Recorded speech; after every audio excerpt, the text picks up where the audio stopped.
Assalamualaikum warahmatullahi wabarakatuh. Perkenalkan, nama saya Selirena Fajrin dari semester 3B.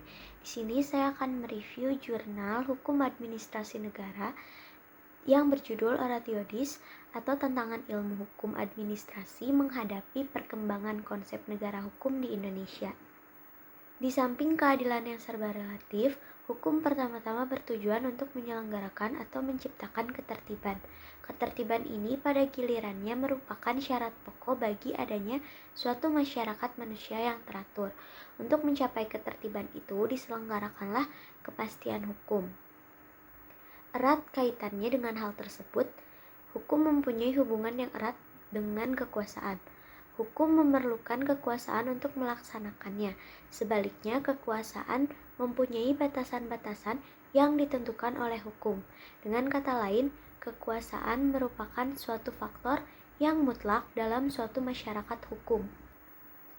Adapun kekuasaan itu sendiri mempunyai pengertian sebagai suatu kemampuan untuk memaksakan kehendak atau pihak lain. Disinilah hukum administrasi mengambil peran yang utama.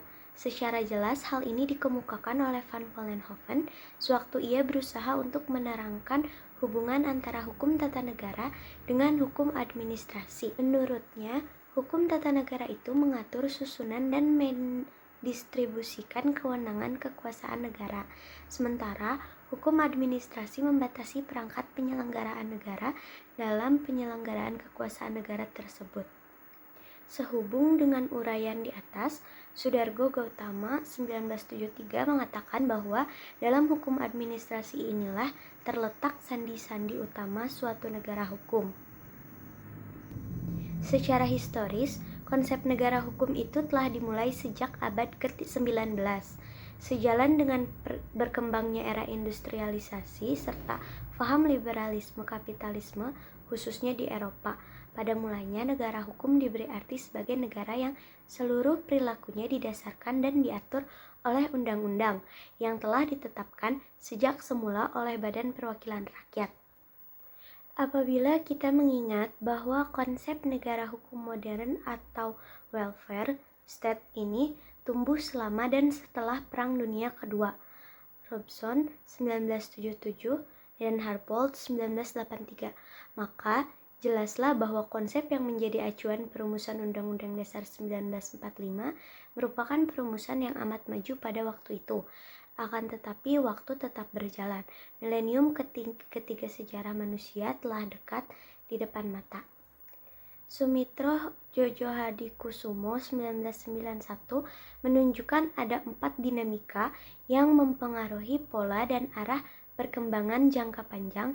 Masing-masingnya adalah: yang pertama, pertambahan penduduk; yang kedua, perkembangan ilmu pengetahuan dan teknologi; yang ketiga, peranan sumber daya alam; yang keempat, rentetan kejadian perang dan revolusi.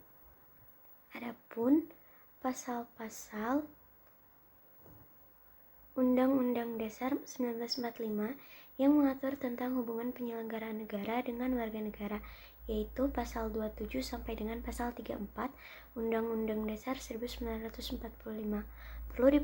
perlu diberi perhatian lebih serta makna yang baru.